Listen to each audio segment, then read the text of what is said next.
दोस्तों, आज की कहानी बहुत ही ज्ञानवर्धक कहानी है।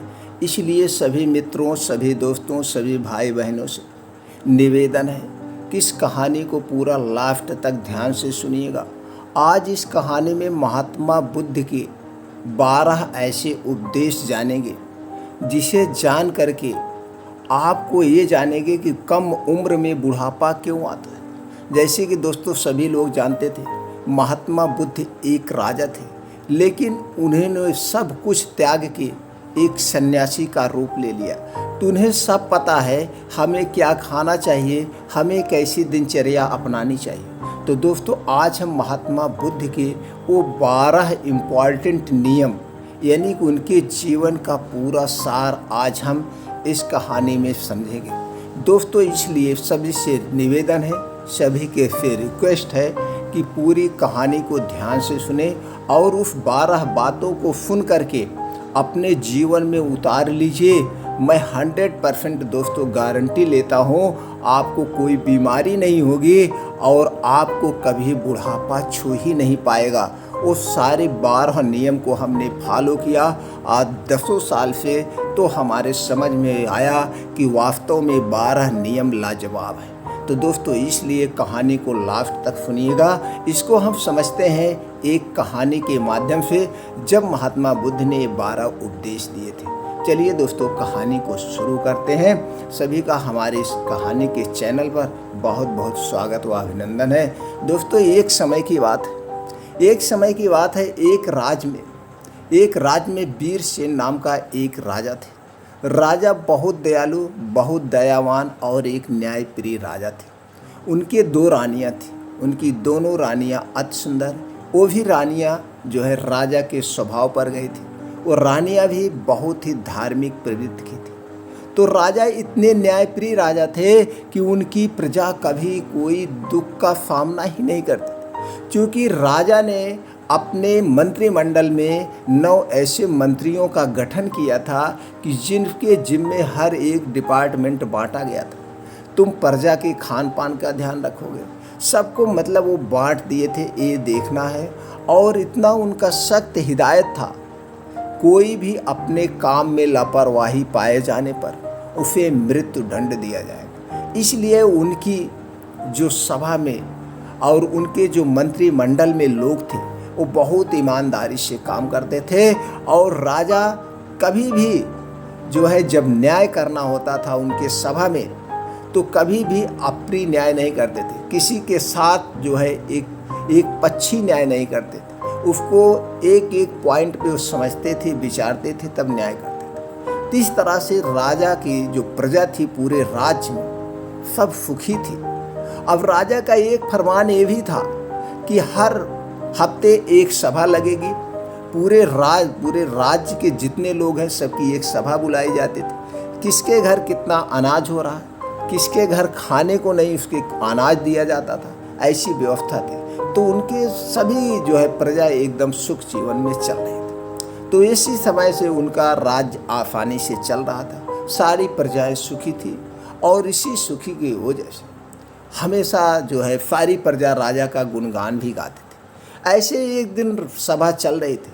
उसी सभा में एक किसान और उसकी पत्नी आते हैं और कहते हैं, महाराज आज हमारे पास एक बहुत बड़ी समस्या है, कृपया आप हमारी समस्या का समाधान करिए। महाराज बोलते हैं, राजा बोलते हैं क्या बात है बताइए। किसान कहता है कि मेरे 2 बेटे हैं, अभी मेरे बेटे की उम्र बहुत कम है, अभी उसकी उम्र ज़्यादा से ज़्यादा 25 से 26 साल हो, लेकिन वो देखने में ऐसा लग रहा है जैसे इसकी उम्र 60 साल हो गई। बाल झड़ते जा रहे हैं और उसके पेट निकलता जा रहा है, बड़ा आलसी है, कोई काम नहीं करता है।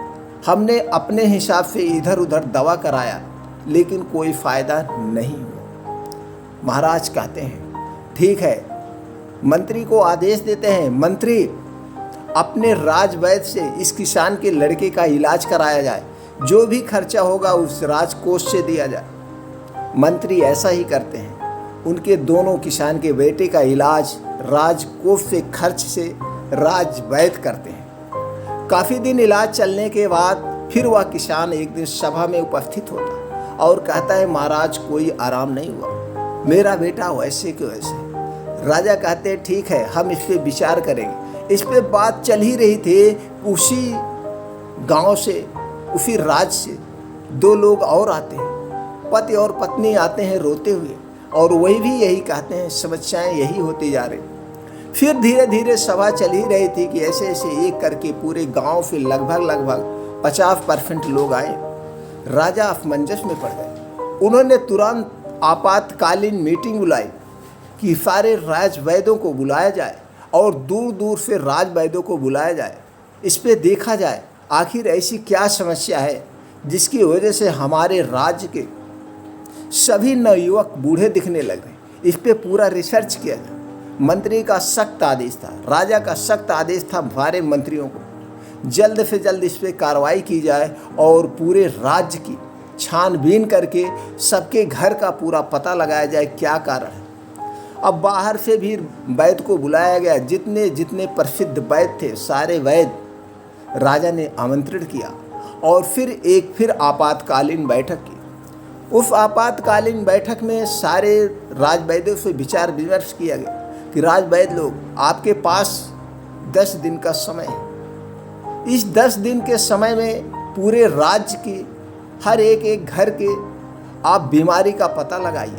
ऐसी कौन सी बीमारी है, क्या चीज़ खाने से बीमारियां हो रही हैं, 11वें दिन हमारे सामने प्रस्तुत किया जाए।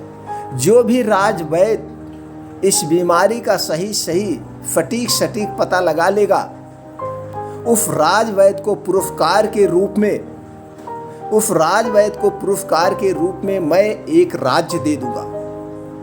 अब सारे राजवैद्य एकदम जुट गए, पूरे गहन में अपनी पोथी पत्रा किताब ले करके और घर घर जाके रात दिन एक करके पूरा 10 दिन छानबीन चलता रहा।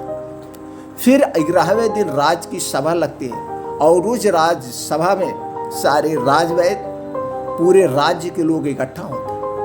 फिर राजा एक एक करके सारे राजवैद्य से पूछते हैं। सारे राजवैद्य अपने अपनी ओपिनियन देते।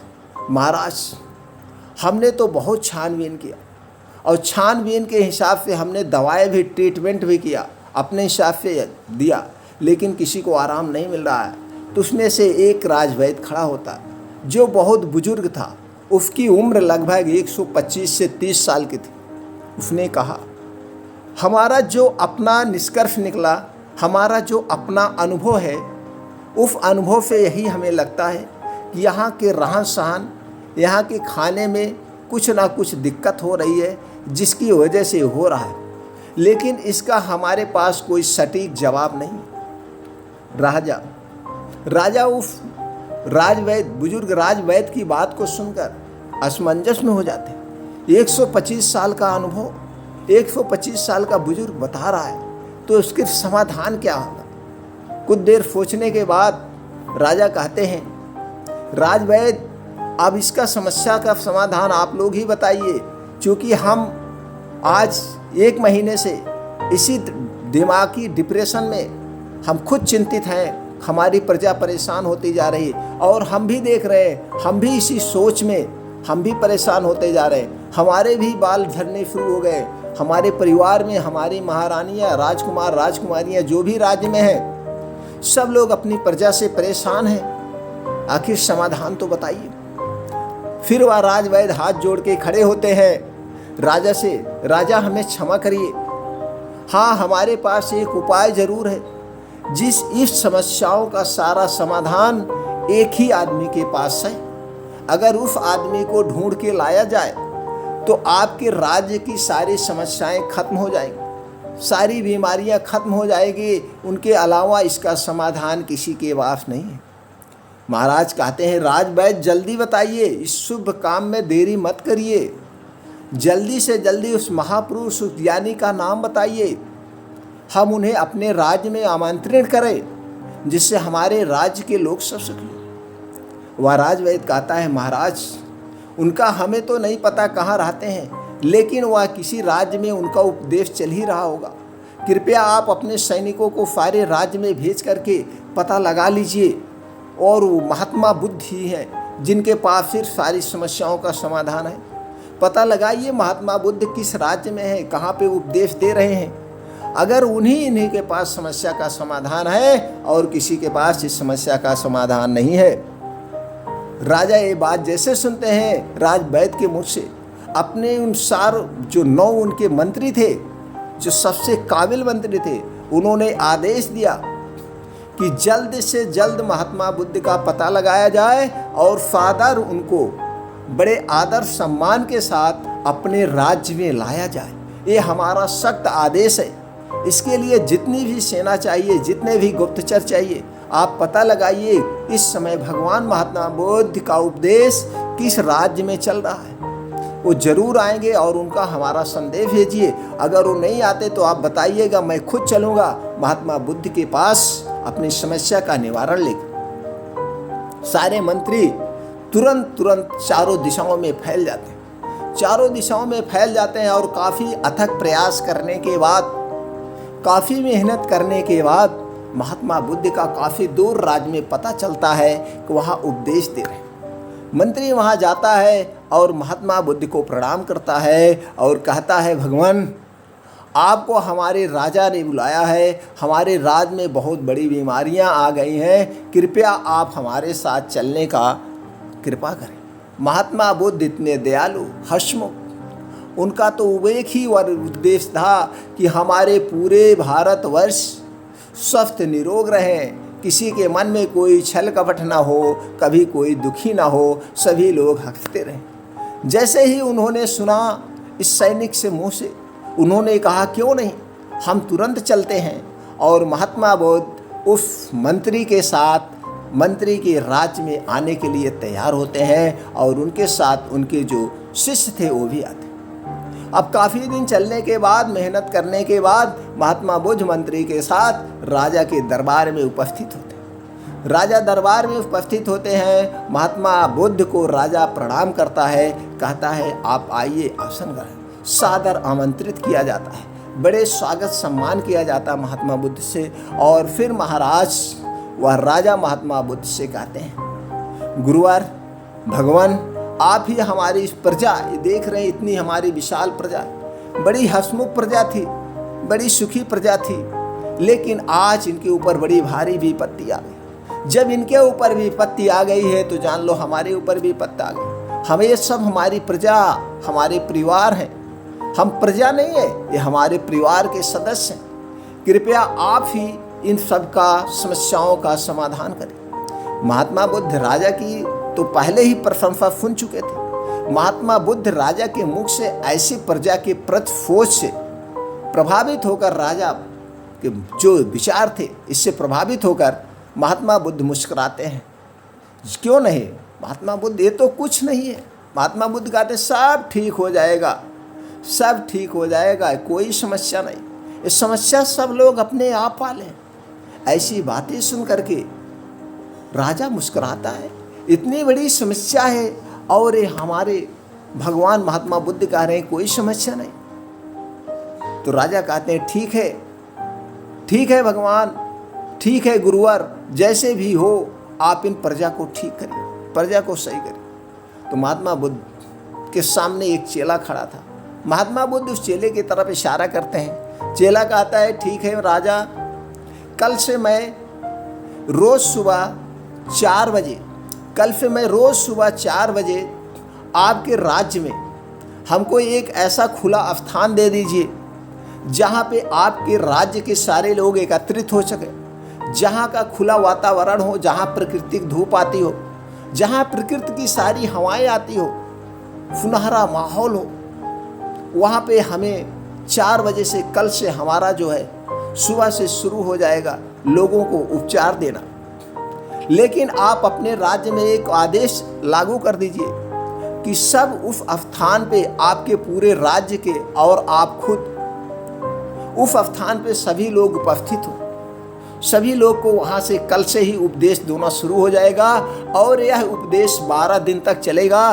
12 दिन करके एक एक उपदेश दिया जाएगा और आपकी 12वें दिन आपकी जो पूरी प्रजा है, आपकी पूरी प्रजा स्वस्थ हो जाएगी। राजा शिष्य के मुंह से ये बातें सुनकर बड़े खुश होते हैं। सिर्फ 12 दिन में जो भी खर्चा है, राजा कहते हैं ठीक है, ठीक है, जो भी खर्चा आएगा वो सारे खर्चा हमारे राजकोष से दिया जाएगा।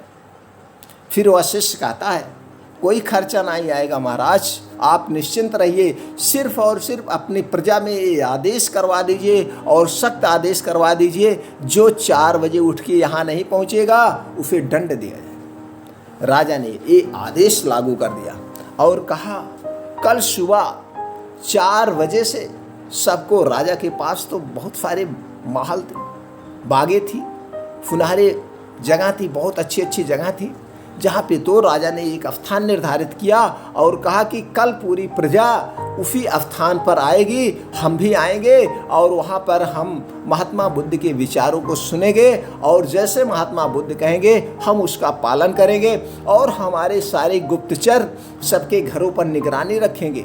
जो भी उस आदेश का पालन नहीं करेगा उसे सभा में दंडित किया जाएगा। ये सारी बातें सुन के पूरी प्रजा महाराज को प्रणाम करती है और कहती है नहीं गुरुवर, हम सभी लोग वहाँ पे उपस्थित होंगे। महात्मा बुद्ध को सब लोग प्रणाम करके चले जाते हैं। उस दिन की सभा वहीं समाप्त होती है। फिर अगले दिन कल से महात्मा बुद्ध का प्रवचन शुरू होने वाला था, उसमें उपदेश देने वाले थे। कल पहला उपदेश था तो वहाँ पे सबको 4 बजे आना था। तो महात्मा बुद्ध वहाँ पे 4 बजे पहुँच जाते हैं और उस राज्य के सारे लोग 4 बजे पहुँच जाते हैं। फिर वहाँ पर महात्मा बुद्ध पहला उपदेश बताते हैं। महात्मा बुद्ध पहला उपदेश बताते हैं, कल से वो पूरी राजा को संबोधित करते हैं और अपने शिष्य को इशारा करते हैं कि लोगों को बताओ।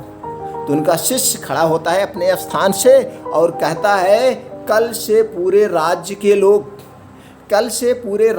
लोग 4 बजे उठेंगे, सुबह 4 बजे। ये 4 बजे जो होता है ब्रह्म मुहूर्त होता है।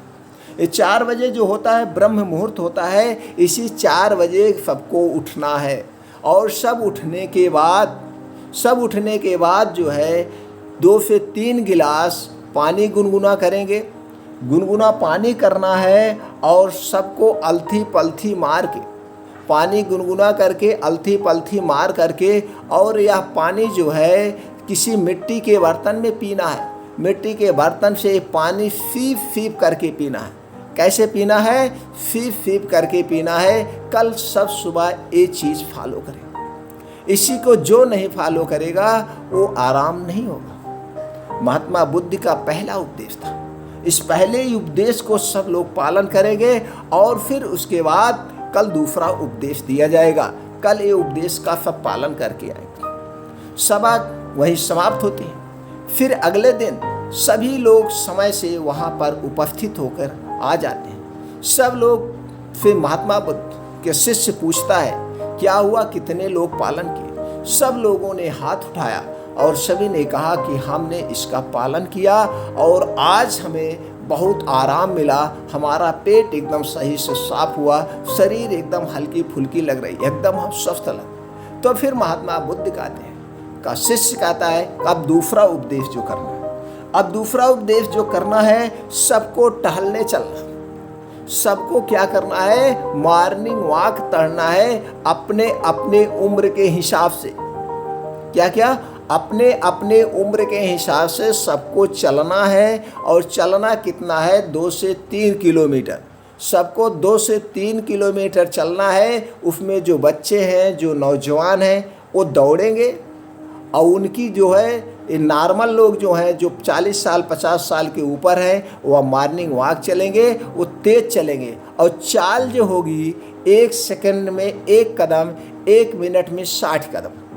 ये जो चलने वाली चाल होगी 1 मिनट में 60 कदम की रेशियो से चलना है, इतनी तेज चलना है।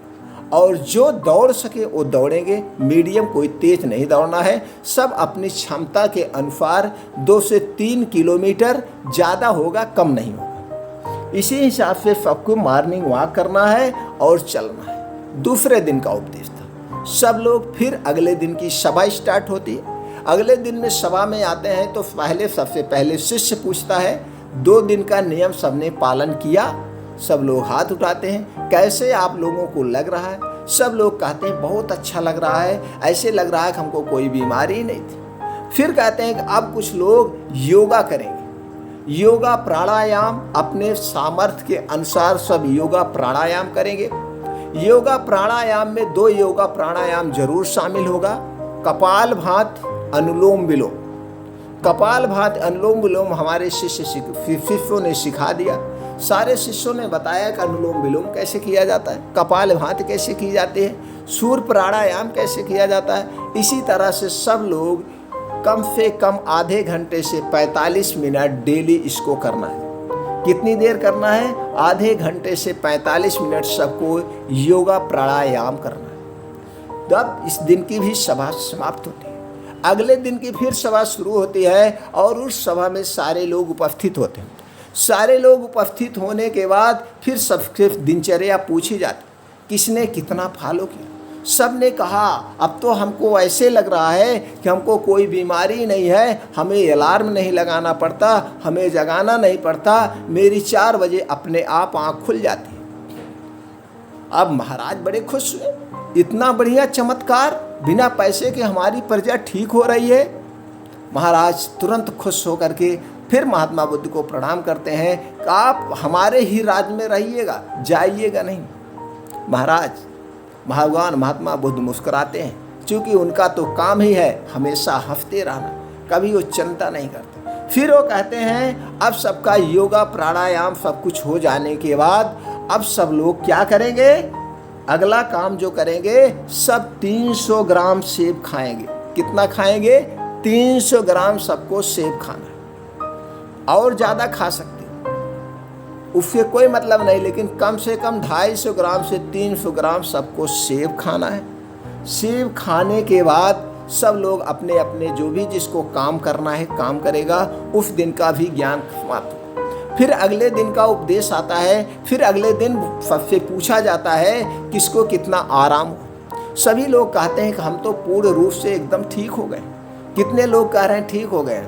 फिर उस शिष्य कहता है कि नहीं, अभी तो आधी बाकी है, अभी तो आधा रूल और करना है। जब आप पूरे रूल को फॉलो कर लोगे तो कोई बीमारी नहीं आएगी, बुढ़ापा तो छूमंतर हो जाएगा, बुढ़ापा तो कभी पास नहीं आएगी, मर्दाना ताकत बरकरार रहेगी, हमारे भगवान महात्मा बुद्ध की तरह सभी के चेहरे पर चमक बनी रहेगी। फिर कहते हैं कि अगला उपदेश क्या है। अब सब लोग सेब खाए हैं, सेब मान लीजिए सबने खा लिया 7 से 8 बजे तक। अब उसके 2 से ढाई घंटे बाद सबको अपनी फुल डाइट लेना, सबको फुल खाना खाना है। अब फुल खाने में आपको क्या क्या खाना है, अब खाने का वो शिष्य बताता है। सबको रोटी खाना है, मल्टीग्रेन रोटी, मिक्स रोटी की आटे की। वो बताता है उसमें क्या क्या होगा। वो कहता है उसमें गेहूँ नहीं होगा, गेहूँ अच्छा चीज़ नहीं है। वो कहता जौ बाजरा सावा मक्का और रागी ये होगा। इसी की सबको रोटी बनवाना है और इसकी रोटी अब खाना है। सबके पास इसके घर में रोटी होगी, नोट कर लीजिए, सावा, जौ, बाजरा, रागी और एक चना। ये 5 चीज़ों की सबको रोटी बनाना है। अब सबकी थाल में इसकी रोटी होगी, 1 कटोरी दाल होगी और उसमें देसी घी गाय का डाला हुआ, 1 कटोरी दाल होगी और 1 कटोरी मिक्स सब्जी या साग होगा। सीजन के हिसाब से जो सीजन वाली सब्जी होती है वही सब्जी खाना है, बिना सीजन वाली सब्जी नहीं खाना। बिना सीजन वाली सब्जी स्टोर की होती है, वो नुकसान करती है। कोई साग सब्जी जो भी खाना वो सीजन वाइज खाना। तो 1 कटोरी दाल, रोटी और 1 कटोरी उबला हुआ चावल यानी भुजिया चावल या ब्राउन चावल होगा। अपने स्वाद अनुसार कोई चावल खाना चाहे तो खा सकता है, नहीं तो कोई ज़रूरी नहीं। क्या हुआ? रोटी हो गई, दाल हो गया, सब्जी हो गया या साग हो गया, और क्या हो गया? अब अपने इच्छानुसार क्या लेना है जिसके पास है। ये सारी चीज़ें खाने के बाद, साग सब खाने के बाद, इसके आधे घंटे के बाद उसमें 1 कटोरी 200 ग्राम, आधे घंटे, ये खाना खाने के आधे घंटे बाद 200 ग्राम सबको दही खाना है। दही में गुड़ डालकर दही खाना आधे घंटे बाद। तो जब आप खाना खाने के आधे घंटे बाद 1 कटोरी दही खाओगे उसमें गुड़ डाल के, तो जो आपका खाना है सब आसानी से पच जाएगा, क्योंकि दही में लैक्टोबैसिलस एसिड पाएगा जो हमारे खाने को पचाता है, हमारे लीवर को स्ट्रांग करता है। इतना जो खाएगा उसकी सारी बीमारियां खत्म हो जाएंगी। अब ये आज का उपदेश हो गया, कल इसको सब फॉलो करेंगे। अब सब लोग खुशी खुशी अपने घर जाते हैं। जैसे वो उपदेश में बताया गया सब लोग उसका पालन करते हैं। सब फिर अगले दिन की सभा होती है, सारे लोग सभा में उपस्थित होते हैं। सबसे पहले पूछा जाता है किसको कितना आराम है, कैसे।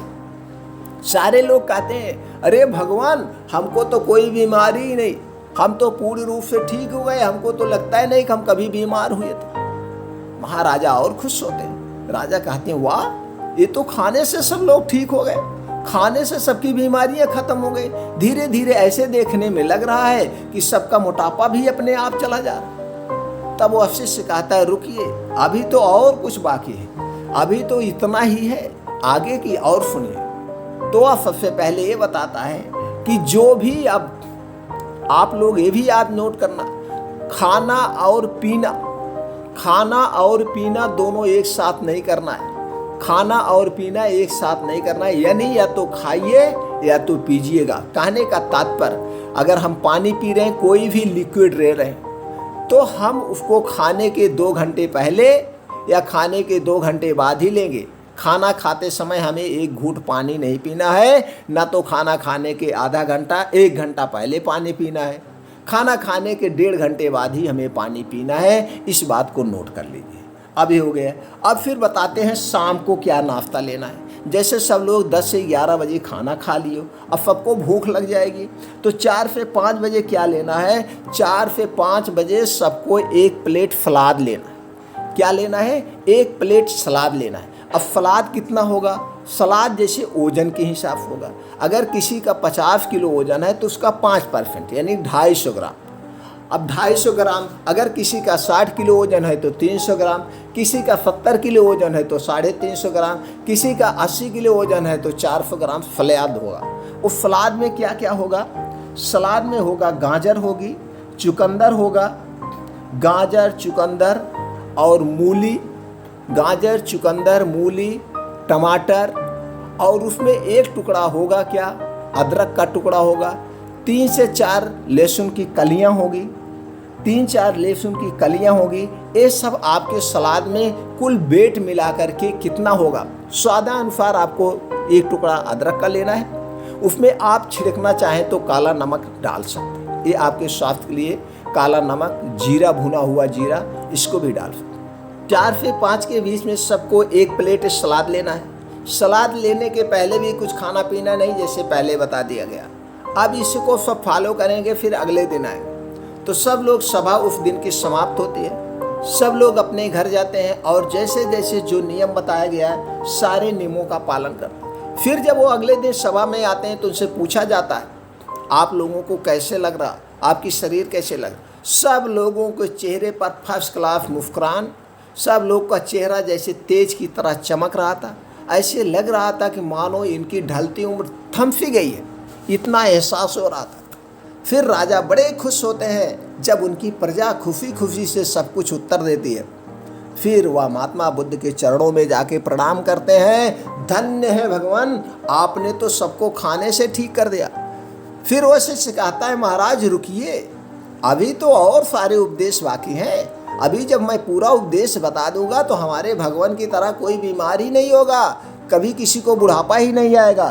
फिर कहते हैं, राजा कहते हैं जल्दी बताइए गुरुवर, जल्दी बताइए, हमसे सारी चीज़ें सुनने को बड़ी इच्छाएं हैं। मैं भी इतने अपने आप को अच्छा मालूम कर रहा हूँ जैसे मुझे कोई बीमारी नहीं हो, मैं अभी 16 साल का हूँ। फिर बताते हैं अब रात को क्या करना। सबका खाना रात का जो है सूर्योदय के पहले, सूर्य डूबने के पहले सब लोग खाना खा लेंगे। चूँकि जब सूर्य ढलने लगता है हमारा लीवर पे जब सूर्य की रोशनी पड़ती है तो हमारा जो जठराग्नि है, हमारा अग्न्याशय, वो ज़्यादा काम करता है। जब धीरे धीरे सूर्य की रोशनी डाउन होने लगती है तो अग्न्याशय काम करना बंद कर देता है। इसीलिए ऋषि मुनि लोग खाना खाने के सूर्य डूबने के 1 घंटे पहले खाना खा लेते हैं। तो इसके 2 फायदे हैं। जब आप सूर्य डूबने के पहले खाना खा लेंगे तो आपका सारा खाना डाइजेस्ट हो जाएगा। अब जब सोने आप 8-9 बजे जाएंगे तो 3 से 4 घंटे में आपका खाना पूर्ण रूप से पच जाएगा। इसके फ़ायदे हैं, तो आपको नींद बढ़िया आएगी। अगर आप लेट खाना खाते हैं, अपनी लाइफ स्टाइल चेंज करते हैं, तो उसमें क्या होता है, आपको बढ़िया से नींद नहीं आएगी। जब पेट में आपका ठीक से खाना डाइजेस्ट नहीं होगा, पचेगा नहीं, तो गैस एसिडिटी बने, जिसकी वजह से आपका खाना ठीक से पचेगा नहीं। तो इसलिए जो है और क्या करना है, आपका खाना सूर्योदय के 1 घंटे पहले खा लेना है। और खाने में क्या क्या होगा, वही मल्टीग्रेन रोटी प्लस सब्जी, और या तो मल्टीग्रेन रोटी या सब्जी या फिर साग, सीजन के हिसाब से, बस 2 चीज़ें। और खाना कितना खाना है, नाम मात्र। खाना कितना खाना है, नाम मात्र खाना खाना है। ऐसे खाना खाना है जैसे आपने खाना नहीं खाया है। फिर उसके 1 घंटे के बाद आपको 1 गिलास दूध पीना है। उस खाना खाने के बाद 1 गिलास दूध पीना है, उसमें 3 ग्राम हल्दी डाल के, हल्दी शुद्ध घर की होनी चाहिए, बाजार की नहीं। उसमें 3 ग्राम हल्दी डाल के उसको उबाल लीजिए, फिर ठंडा हो जाए आपको पीना है। ये हल्दी वाला दूध आपकी सारी बीमारियों को नाश कर देगा, इतनी शक्तिशाली। अब सब इसको फॉलो करेंगे। अब जब सब इसको फॉलो करेंगे और उसको फॉलो करने के बाद सब लोग जो है दूध पीने के 1 घंटे बाद सोने जाना है, तुरंत दूध पी के सोने नहीं जाना है। अब खाना मान लीजिए आप 8 बजे तक खा लिए, सूर्य डूबने के पहले खा लिए, आपने दूध 8 बजे तक पी लिया। अब आप 9 बजे सोने, 10 बजे सोने चले जाइए, लेटेस्ट 10 बजे सोने जाइए। अब जब आप 10 बजे सो जाएंगे तो आप 10 बजे सो गए और फर्स्ट क्लास नींद आएगी, आपके सारे खाने डाइजेस्ट हो गए। जब आपको अच्छी नींद आएगी तो 4 बजे अपने आप आँख खुल जाएगी, आपको कोई टेंशन नहीं रहेगा, कोई बीमारी नहीं रहेगी। और कोई भी, सबको वर्तमान में जीना है। लास्ट शिष्य कहता है, ध्यान से सुनिएगा, सबको वर्तमान में जीना है, सबको बच्चों की ज़िंदगी जीना है। जैसे जो छोटे बच्चे होते हैं उन्हें कोई टेंशन नहीं होता है, मेरी मम्मी का पड़ोसी से झगड़ा हो रहा है, पड़ोसी का पापा से झगड़ा हो रहा है, उसे कोई मतलब नहीं मेरे घर में खाना है कि नहीं है। उस छोटे बच्चे को जो खाना मिल जाता है वो अपने आप खा करके अपने आप में खेलता रहता है, सिर्फ उसका पेट भरा रहे। अगर उसका पेट भरा हुआ है तो उसे कोई मतलब नहीं। इसलिए वर्तमान में जीजिए, भूत भविष्य की चिंता मत करिए। वर्तमान में जीजिए, भूत भविष्य की चिंता मत करिए। आज हमारे पास जो है उसमें खुश रहिए, भविष्य में क्या होगा उसकी चिंता मत कीजिए, भूत में क्या बीत गया उसकी चिंता मत करिए। जब आप वर्तमान में जिएंगे तो कोई टेंशन नहीं होगा, कोई बीमारी नहीं होगा, जो लोग इतनी नियमों का पालन करेंगे। और एक बात, कभी कोई बाहर की चीज़ें मत खाना। जो खाना अपने घर की शुद्ध बना करके खाना, बाहर की चीज़ों में बहुत मिलावट है। ये आज पूरी उपदेश, इसी उपदेश को जो, इन नियमों को जो पालन करेगा वो कभी बूढ़ा नहीं होगा, उसे कभी कोई बीमारी नहीं होगी, बीमारी तो दूर करिए छू जाएगी। ठीक है, ये नियम सब पालन करेंगे। फिर उसके बाद 1 महीने के बाद फिर यहीं पे सभा लगेगी और सब इसी सभा में उपस्थित होंगे। समय बीत गया, 1 महीना फिर हुआ।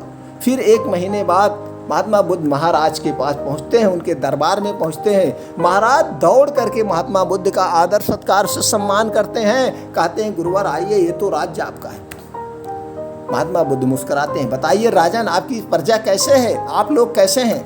महाराज कहते हैं, अरे भैया, कहते हैं अरे भगवान, आपने जो उपदेश दिया, हमारी पूरी प्रजा तो ऐसे देखने में लग रही है जो 60 साल के थे, लग रही 15-20 साल के हो गए। सबकी ढलती हुई उम्र रुक गई है, सब लोग हष्ट पुष्ट हैं। हमारे राज वैद्य लोग तो बैठ के आराम कर रहे हैं, किसी को कोई दवा की ज़रूरत ही नहीं है, सब लोग अपने आप फिट हैं, हमारी प्रजा बड़ी खुश है। मैं यही चाहता हूँ कि कल हमारी प्रजा आपके दर्शन करना चाहती है, कल फिर मैं सभा में बुलाता हूँ, कल के लिए आप और रुक जाइए। महात्मा बुद्ध कहते थे। महात्मा बुद्ध उस दिन रुकते हैं और महाराज, वह राजा अपनी पूरी प्रजा को एकत्रित करता, सारी प्रजा, उनकी सारी प्रजा महाराज भगवान को, महात्मा बुद्ध को प्रणाम करती है। महात्मा बुद्ध मुस्कुराते हैं, कहते हैं आयुष्मान भव। सब लोग खुश होते हैं, पूरी प्रजा खुश होती है इस उपदेश को पालन का, और सब लोग वहीं प्रण लेते हैं, भगवान आपने जो उपदेश दिया है मैं ये उपदेश को लोगों तक पहुंचाऊंगा, मैं इस उपदेश को ज़्यादा से ज़्यादा लोगों तक पहुंचाऊंगा, जिससे एक स्वस्थ भारत का निर्माण कर सकें। ये बातें सुन करके, प्रजा के मुंह से ये बातें सुन करके भगवान बुद्ध बहुत खुश होते हैं, कहते हैं ऐसा ही हो, और सारे लोग जुट जाते हैं। और फिर महात्मा बुद्ध वहाँ से चले जाते हैं और राजा अपने सारी प्रजा को आदेश देता है कि ये जो महात्मा बुद्ध का उपदेश है, इस उपदेश को घर घर पहुंचाओ, इस उपदेश को घर घर पहुंचाओ, लोगों तक पहुंचाओ, सबको सिखाओ, जिससे हमारे देश से सारी बीमारियां खत्म हो जाए। सब जो इस अल्प अवस्था में बूढ़ा हो रहे हैं, इसको रुक जाए, सबके अंदर ताकत उत्साह बना रहे, जिससे सब लोग खुशी हो। तो सारी प्रजा, सारी राजा की प्रजाएं जुट जाती हैं ये उपदेश देने। दोस्तों, ये जानकारी आपको कैसे लगी? उम्मीद करते हैं आप भी इनका पालन करेंगे और स्वस्थ रहेंगे। अगर ये जानकारी आपको अच्छी लगी तो एक भारत को स्वस्थ बनाने में हमारा सहयोग करिए और ये हर एक भारत के हर एक सदस्य तक पहुंचा दी। सब लोग इन नियमों का पालन करें। दोस्तों, उम्मीद करता हूँ कि हमारे देश से बीमारी नाम की चीज़ खत्म हो जाएगी। जो लोग आज 60 साल की उम्र में 80-90 के लग रहे हैं, जो आज 20 साल की उम्र में 50 साल के लग रहे हैं, सबकी उम्र रुक जाएगी। विश्वास मानिए, इतना कारगर उपाय है। तो सभी लोग इसका पालन करिए और ज़्यादा से ज़्यादा लोगों तक शेयर करिए। फिर मिलते हैं अगली वीडियो में नई जानकारी के साथ।